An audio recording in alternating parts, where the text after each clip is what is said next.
Mani iftorlikka topinachi kim taklif qildi? Arab shayx taklif qildi.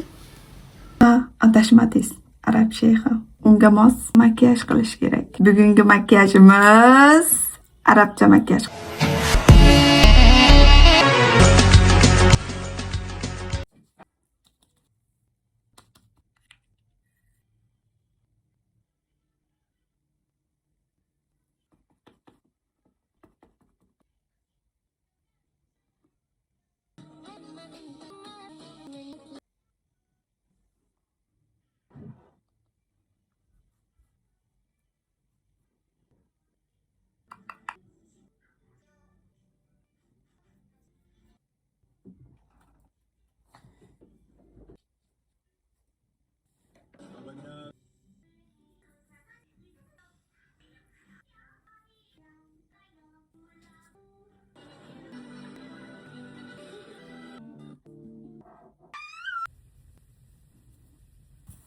Natijaga qiziqqanlar bo'lsa, ikkinchi partda sizlarni kutib qolaman. Bye bye.